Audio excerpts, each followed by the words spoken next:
Analogi pemerintahan dan rakyat Indonesia adalah orang tua dan anaknya.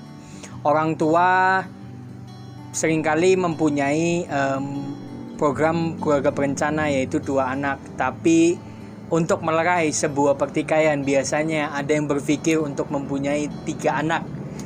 Katakanlah kita menganalogikan Indonesia dengan 3 anaknya.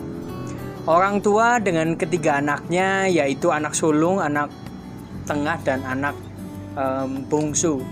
Anak sulung seringkali punya hak yang cukup lebih di bawah standar daripada anak yang lain, karena mencontohkan bahwa dia bisa bertanggung jawab dengan penuh. Kewajibannya pun bisa cukup lebih berat, karena setiap cerita dari kesuksesan dan kegagalannya adalah cerita untuk mencontohkan adik-adiknya. Anak tengah adalah anak yang bertanggung jawab untuk melerai. Bagaimana untuk melerai sebuah pertikaian antara yang sulung dan juga yang bungsu.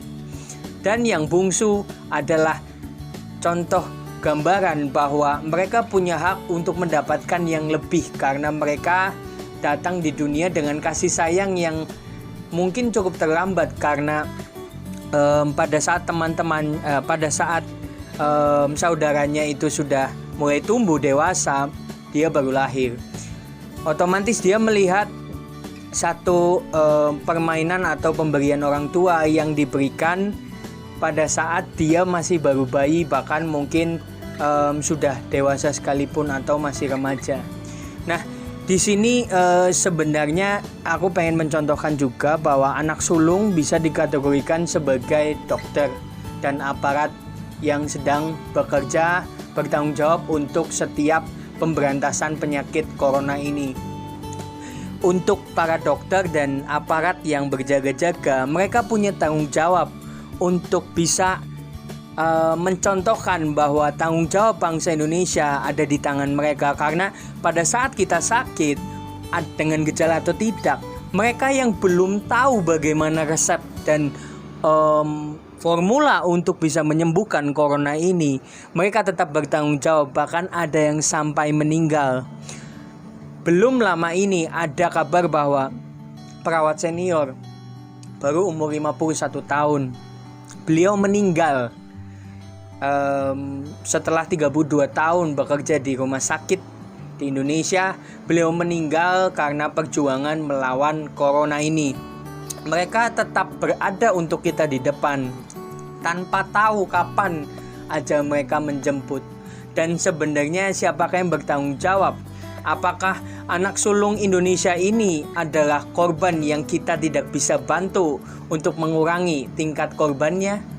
Apakah anak sulung Indonesia ini mereka hanya mendapatkan kewajiban saja untuk mereka lakukan tanpa mendapatkan hak untuk bisa hidup, untuk bisa melihat keluarganya, untuk bisa diterima di masyarakat kembali pada saat mereka selesai bekerja di rumah sakit, untuk menolong Anda semua yang mungkin sebagai anak bungsu, di mana Anda selalu mendapat kasih sayang, selalu mendapatkan pengobatan, atau mungkin selalu mendapatkan maaf pada saat bahkan tim perawat pun ada yang ditampar oleh seorang security.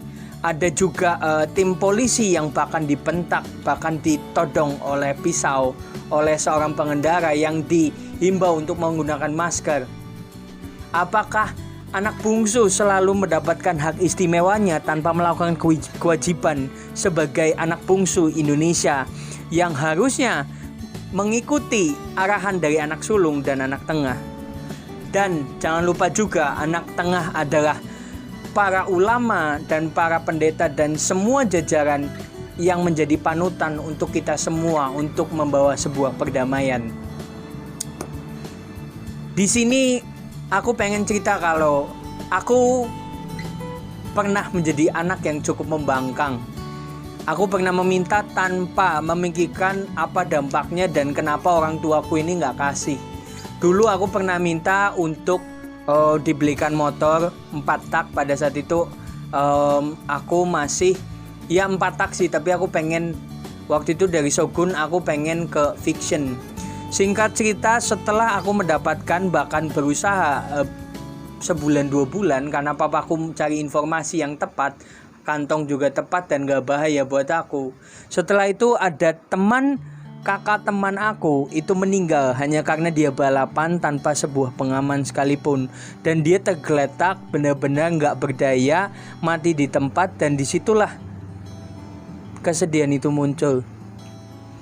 Analogi ini bisa menggambarkan bahwa kalau saja pada saat itu aku bisa dikasih dengan cuma-cuma, dikasih dengan secepat mungkin juga aku tidak tahu bahwa itu bisa membahayakan aku. Artinya dengan keterampilan yang ada, dengan fasilitas yang ada, kita bisa menjebloskan diri kita kepada sesuatu yang berbahaya, yaitu ya meninggal dunia tanpa persiapan yang matang.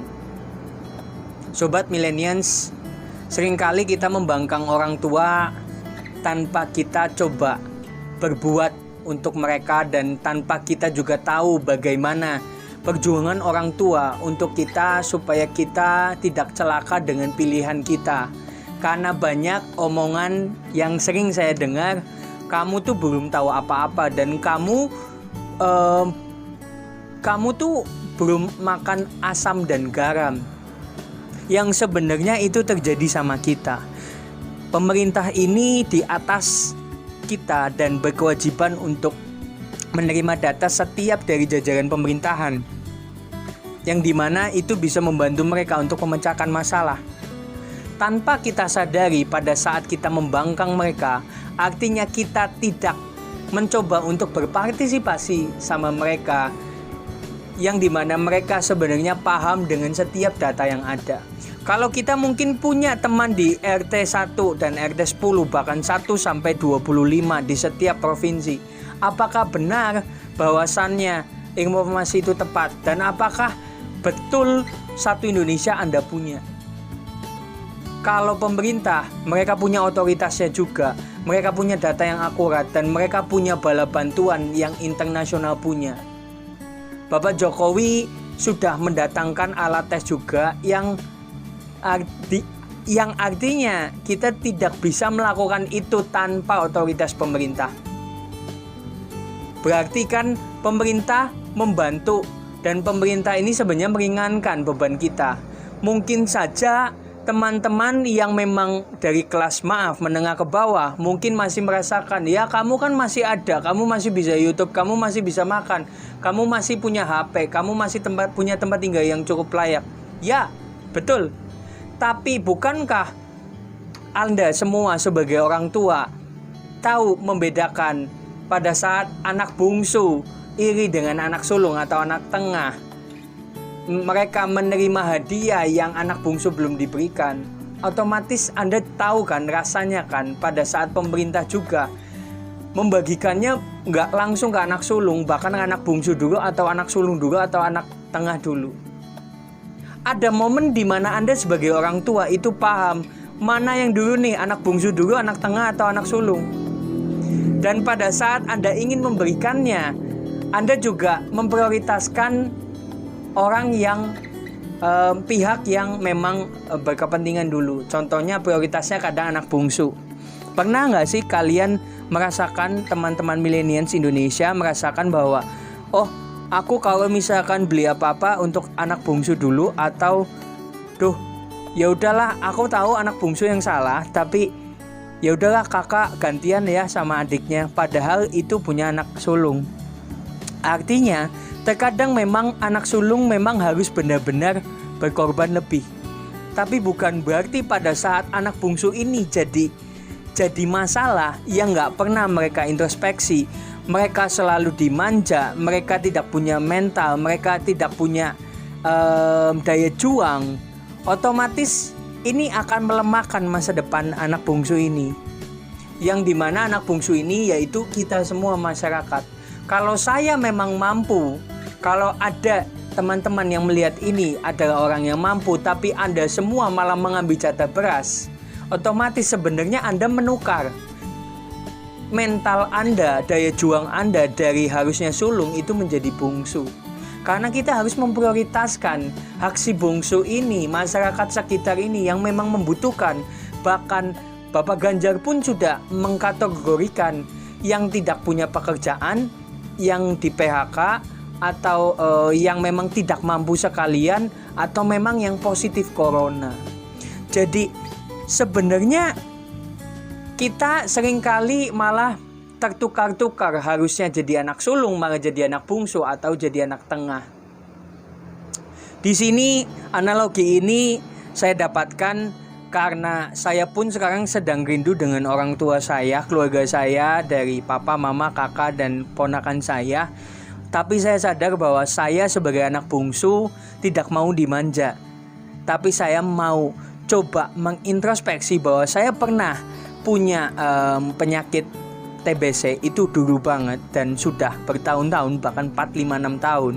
Itu saya sudah sembuh total dan saya takut ini menjadi carrier dan ini bisa membawa virus dampak untuk keluarga saya di rumah. Jadi saya mengurungkan kerinduan saya untuk menyelamatkan saya dan mereka. Karena adanya saya di sana, mungkin saja pembantu rumah tangga yang bantu papa mama saya ini juga bisa terjangkit. Dan juga saya sebagai anak bungsu dari rakyat Indonesia coba ingin mematuhi dengan segala apapun yang diperintahkan oleh presiden, yaitu sebenarnya social distancing atau physical distancing yang sekarang berubah.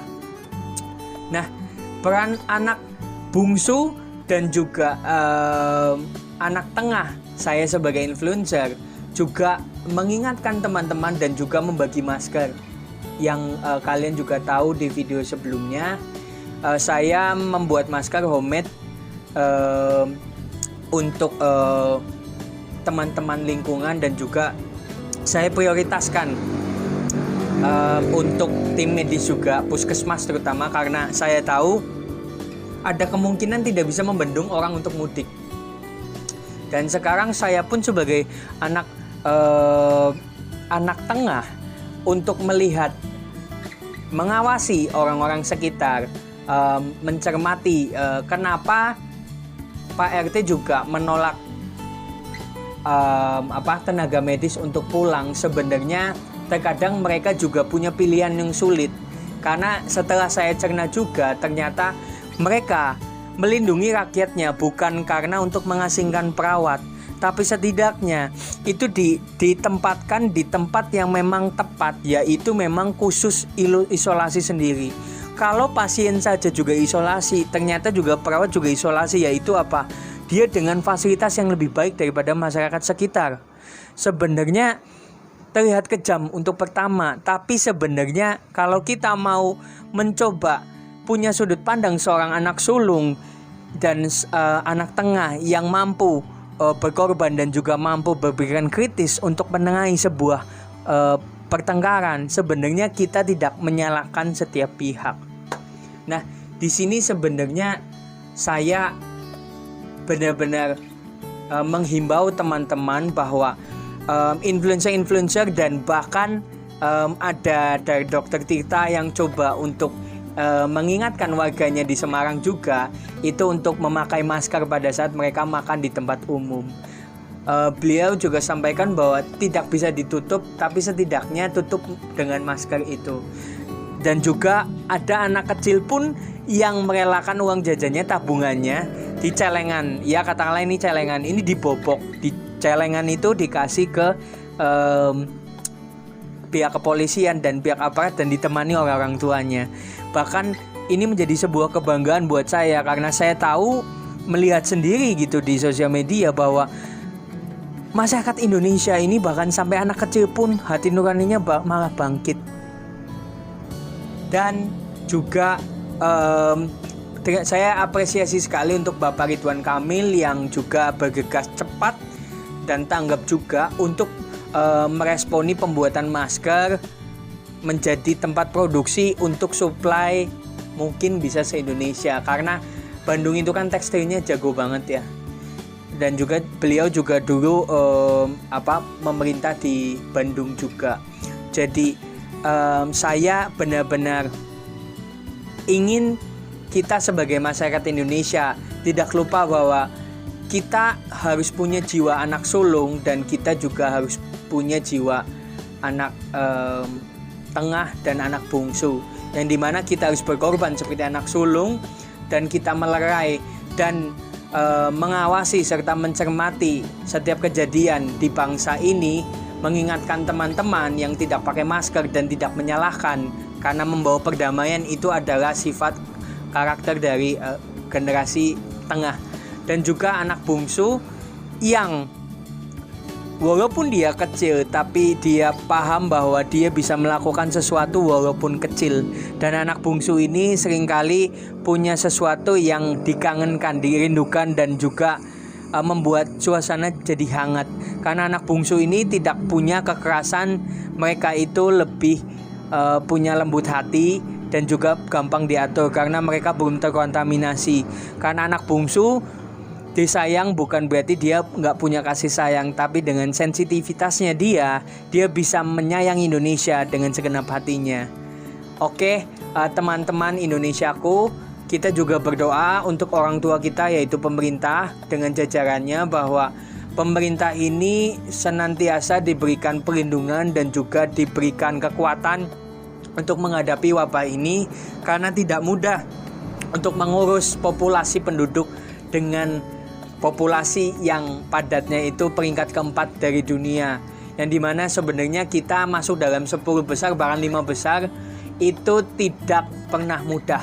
Jadi teman-teman Indonesiaku, berjuanglah untuk Indonesia, dan sekiranya ini bisa membuka pikiran kita semua bahwa menjadi orang tua itu tidak pernah mudah, dan menjadi setiap dari kepribadian anak sulung, anak tengah dan anak bungsu itu adalah sebuah anugerah. Saya Alan Budi Indrawan, Millennials, salam damai, tetap sehat di sana, Tuhan berkati. Bye bye.